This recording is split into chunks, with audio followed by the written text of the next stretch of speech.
Good, happy Thursday morning, April 23rd, 2020. I'm Riley King, and welcome to the Riley King Newscast, right here on the Riley King Network. We have a lot of news to get to this Thursday morning, so let's begin. First up, let's take a look at your COVID-19 in New Hampshire, what you need to know information.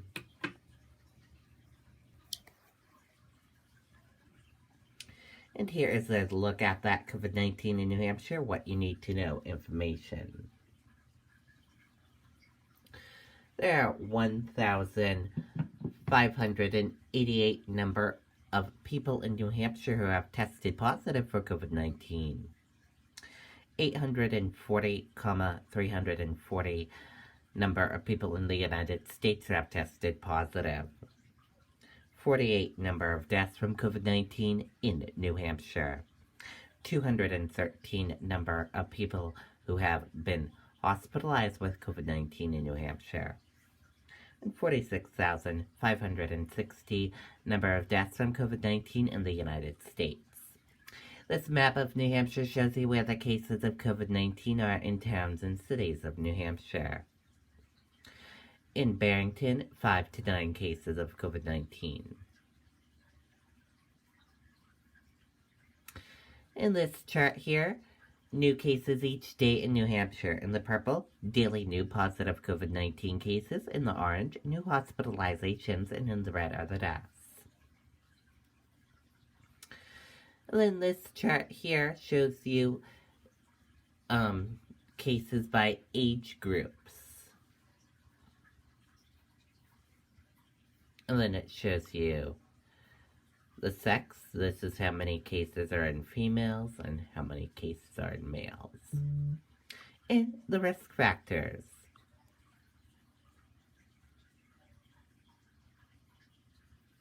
And your common symptoms: fever, lack of smell, cough, and difficult breathing, how it spreads, and prevention tips. Be sure to stay with the Riley King Network for the latest of your COVID-19 information. 6 more deaths linked to COVID-19 announced in New Hampshire. Number is most announced in one day in state. Let's take a listen to that video from WR News 9.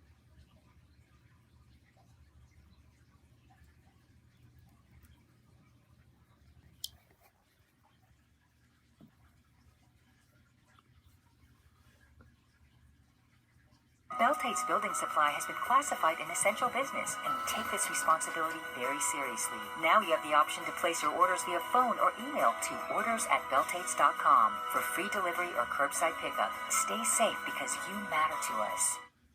What these numbers reflect is the fact that we are going out and we're doing more testing. As the state announces its largest one-day total of recorded COVID-19 cases, state epidemiologist Dr. Benjamin Chan insists there is no active surge of coronavirus in New Hampshire. 40 to 45% of them actually are related to outbreaks at our congregate living facilities where we have proactively gone in and tested everybody potentially affected there. Among the 99 new cases, 23 individuals are under the age of 18.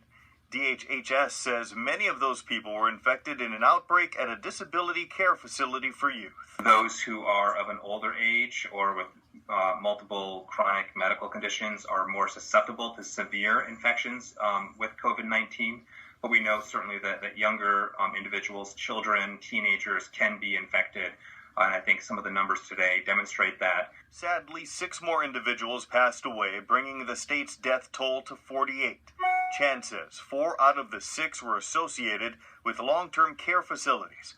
To stay ahead of the curve, testing has ramped up among that population. The numbers are going to likely increase like we're seeing today, but we don't believe that represents necessarily a surge in the transmission in our communities.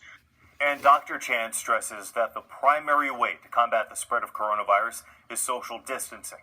Once these numbers come down, health officials say we can begin to reopen things in society. Okay, and there you go on that video and that report. Governor's Economic Reopening Task Force meets for first time. Will meet with industry leaders. Let's take a listen to that video from WMUR News 9.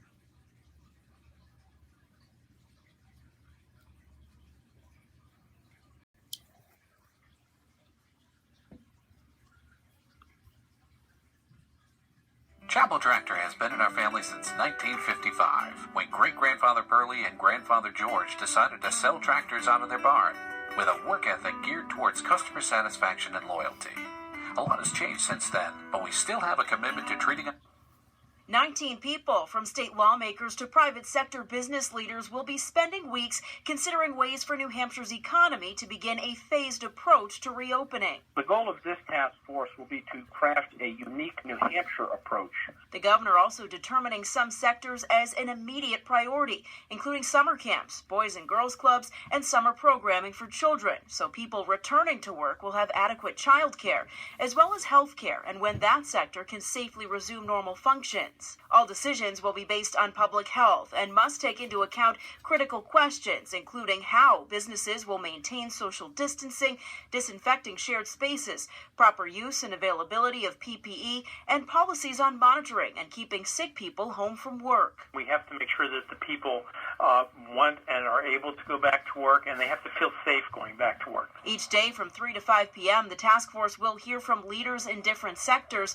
Tomorrow, they'll hear from the food service and accommodation industries, which is taking a massive financial hit. A rough estimate of the losses for the industry, if you take half of March, April, and May, are somewhere in the neighborhood of about $800 million.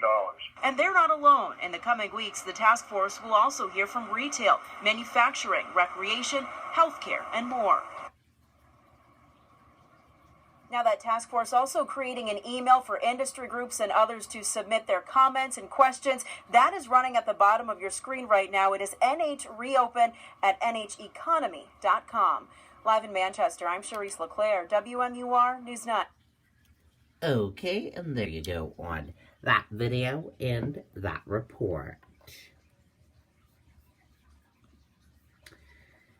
Parents in this Massachusetts town could face a $300 fine if their kids gather in groups. Let's take a listen to that video from WCVB Boston.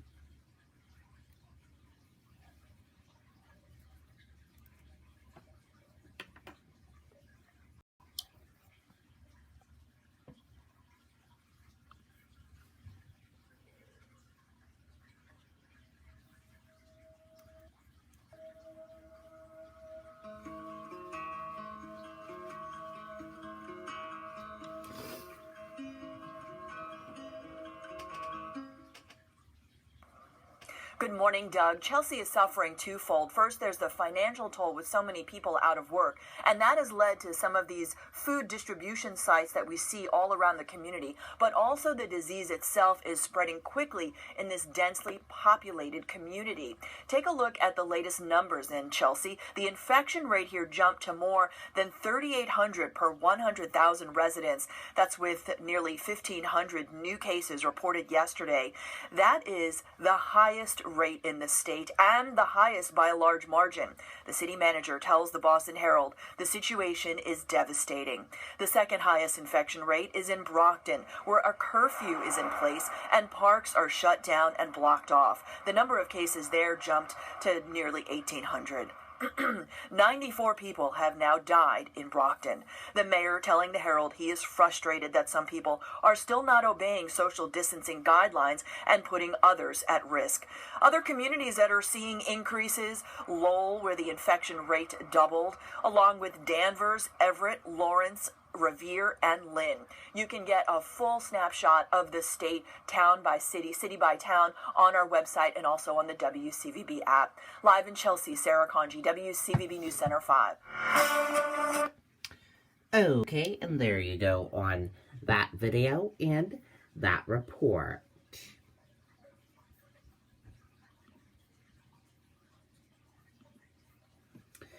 Maine gets nearly $11 million to provide child care assistance for essential workers. The state of Maine has received nearly $11 million in federal funds to help essential workers get child care for their children amid the coronavirus outbreak. The money was provided to the state through the CARES Act. The Maine Department of Health and Human Services said households where all parents and guardians are essential employees and have to work outside the home can receive support.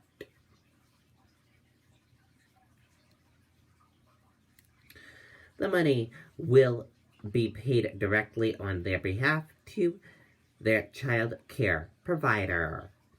Under the CARES Act, workers deemed essential who are working outside the home are temporarily eligible to receive child care assistance regardless of their income, including healthcare workers, first responders, emergency medical service personnel, state employees, grocery store staff, environmental service professionals, and others.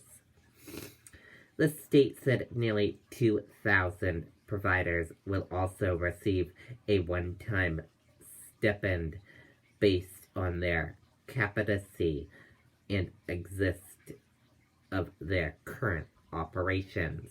Child care providers will also receive support to aid them in resuming operations after Maine's civil state of emergency ends.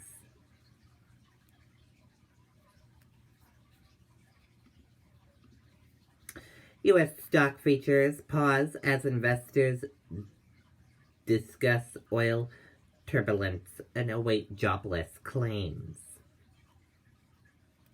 U.S. stock futures were nearly flat in early morning trade Thursday as investors took a breather after the turbulence of the prior 3 regular sessions.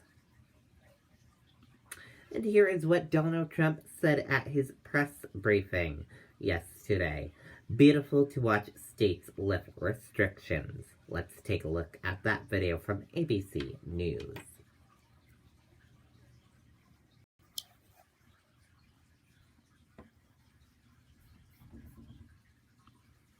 It's been encouraging to watch states begin to open up, and it really has been. It's a beautiful thing to see as restrictions are lifted. We must maintain vigilance and continue practicing social distancing. I encourage governors to follow a careful, phased approach, and I want to remind all Americans to adhere to our guidelines, very important. The governors are going to adhere, hopefully, or they're going to do what they think is best. I want them to do what they think is best, but ideally they'll adhere. Wash your hands, avoid close physical contact as much as possible, and wear a face covering when distancing is impractical. There are cases. We've flattened the curve and really made tremendous progress, but we must guard against a dangerous rebound. We don't want a rebound. That's so important. This is what we're just talking about. We don't want a rebound. The doctor doesn't want a rebound. These people definitely don't want a rebound. I don't think you want one, do you? Huh? You, especially. We don't want rebounds after all this death that we've suffered. Not work. I don't view work. I view it death. That was unnecessary. Should have never happened. Should have never left that little area where it started. You know it, and I know it, and they know it. Hi, everyone. George. Okay, there you go on that video and that report. And that does it for this morning edition of the Riley King Newscast right here on the Riley King Network. Thank you for watching this morning edition. Have a great rest of your Thursday morning. I'll see you back here later on today for another newscast. And I'll have News Report coming up in a little bit. Goodbye, everyone.